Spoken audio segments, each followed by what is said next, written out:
É quinta-feira da saúde, Fernanda Aranda com você, e mais uma vez trago o assunto do momento para a gente bater um papo aqui honesto e sincero sobre a Covid-19, né? A pandemia permanece instalada no Brasil e no mundo. Aqui no Brasil, o pico de casos ainda está em curso, né? Diariamente, segundo os balanços do Ministério da Saúde, a gente tem uma notificação de novos casos e novas mortes que varia entre 800 e 1.100 novos óbitos por Covid-19, e a gente sabe ainda que o teste para confirmação de pessoas que adoeceram pelo coronavírus também não está sendo feito em larga escala, então a gente ainda não consegue dizer se estamos passando pela pior fase da pandemia ou se estamos em pleno curso. O fato é que você, se estiver em São Paulo como eu, sente que a temperatura mudou, o clima está mais frio e as temperaturas mais baixas, elas são mais ideais para a proliferação de vírus e bactérias, né? Então, por isso que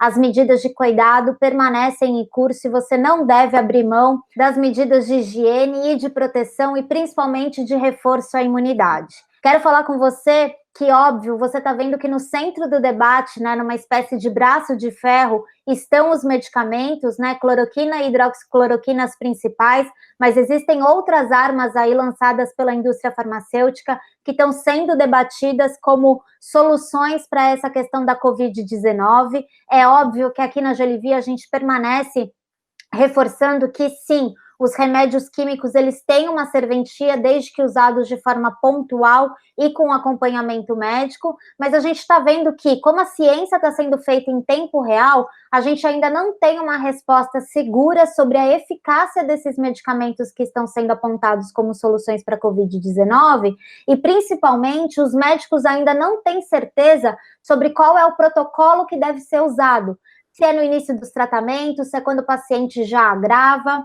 Você que acompanha a Jolivie sabe que Dr. Victor Sorrentino e Dr. Naif Tadeu, dois especialistas da casa, que são amplamente defensores da saúde mais natural e integrativa, têm um posicionamento muito bem determinado com relação à hidroxicloroquina, principalmente, que esse é sim um medicamento que pode ser uma arma para a Covid-19, mas ele precisa, ao que parece, pelo mecanismo de ação dele, ele precisa ser ofertado no início do quadro dos sintomas, né? E não quando a pessoa já agrava. E esse início do quadro não significa que você tem que ter uma farmácia caseira e particular na sua casa, mas se por acaso você apresentar os sintomas, que normalmente são perda de olfato, perda de paladar, um pouco de desconforto respiratório, um sintoma parecido com gripe e também a febre, você deve procurar o serviço médico para que você tenha um acompanhamento para o caso no seu diagnóstico seja indicado e na sua análise seja indicado algum uso de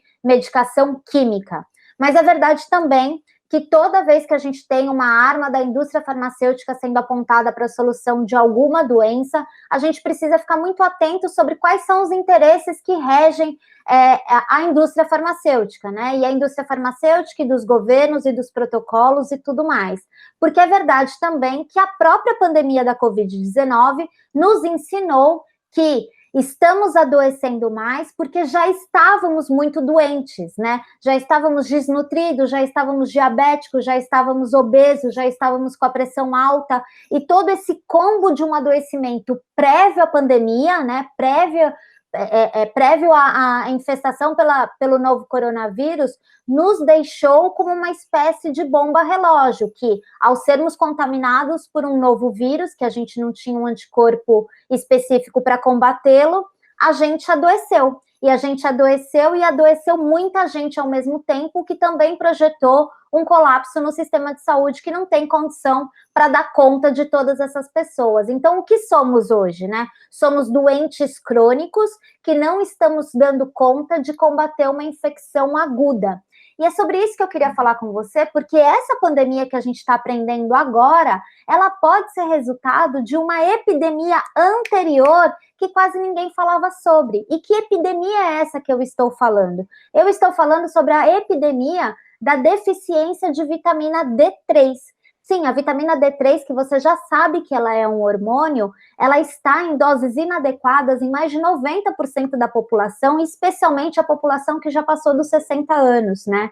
E esse hormônio, ele é muito decisivo, tanto para você estar mais fortalecido para combater qualquer tipo de agente infecto-contagioso, como também para você se recuperar de doenças crônicas como diabetes e hipertensão. E o fato da gente estar vivendo essa pandemia há muitos e muitos anos de deficiência de vitamina D3 nos colocou no alvo dessa nova pandemia agora com o novo coronavírus. Isso é tão claro e tão estabelecido pela ciência que a gente aqui da Jolivie conversou já faz algum tempo, né, com o Dr. Michael Holick, que ele é o especialista mundial que mais entende de vitamina D3, ele que fez todos os protocolos de vitamina D3 e começou a apontar e foi um pioneiro nos estudos entre ausência de D3 e adoecimento, e lá atrás, quando a gente nem esperava que o ano de 2020 ia ser tão marcado pela Covid-19, ele já falava em epidemia, ele já falava em pandemia, e ele já temia um adoecimento em massa, e ainda muito mais palpável, lá atrás, porque ele constatou que todos nós estávamos com ausência de D3. Aí você diz, Fernanda, mas qual que é a relação da D3, por exemplo, com a Covid-19, né?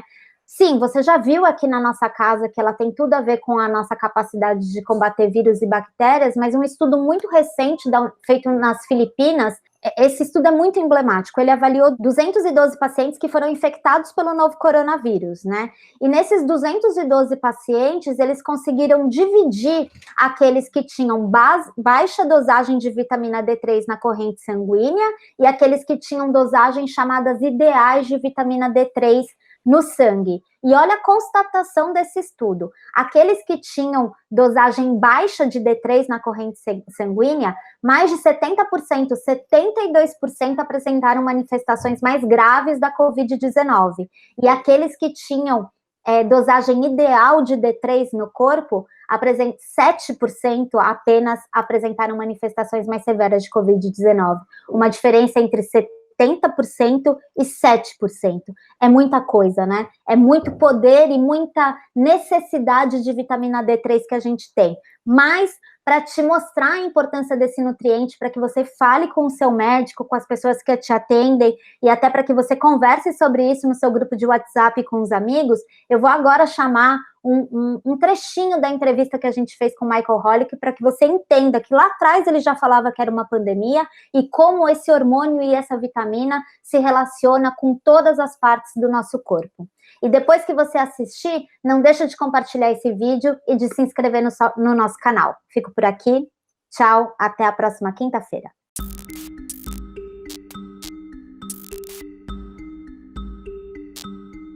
Vitamin D deficiency is a worldwide health problem.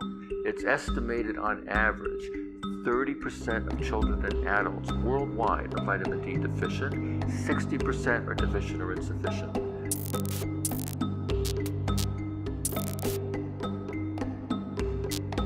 Also, here in Brazil, estimated about on average 50% of children and adults at risk for vitamin D deficiency and insufficiency.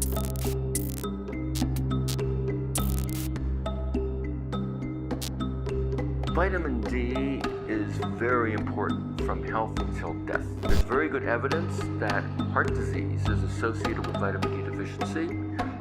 From the Framingham Heart Study, they showed that if you were vitamin D deficient, 50% higher risk of having a heart attack. There's good evidence that vitamin D deficiency increases risk for autoimmune diseases. So for example, people that live above and below about 35 degrees latitude, they have 100% increased risk of developing multiple sclerosis if they live at those latitudes for their first 10 years of their life. For women in Iowa, studies showed 44% reduction in rheumatoid arthritis.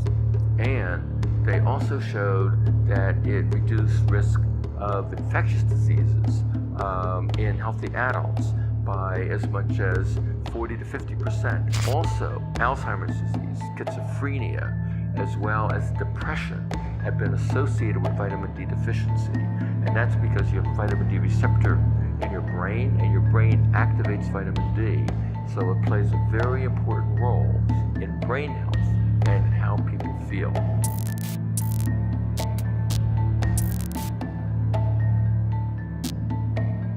Throughout evolution, our hunter-gatherer forefathers were outside every day making vitamin D. The vitamin D deficiency pandemic is due to the fact that we don't appreciate that sunlight is our major source of vitamin D.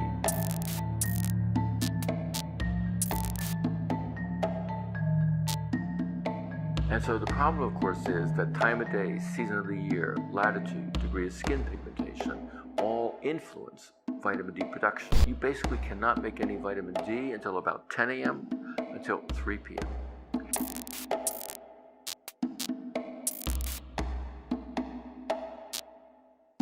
And I think that that's the most important part of the story, because if the public knows about this, they're going to be much more proactive in getting their physicians to be thinking about this. I've now given talks to literally tens of thousands of doctors worldwide, and once they hear that story, they all of a sudden realize that vitamin D is important, not only for their patients, but also for themselves and for their families.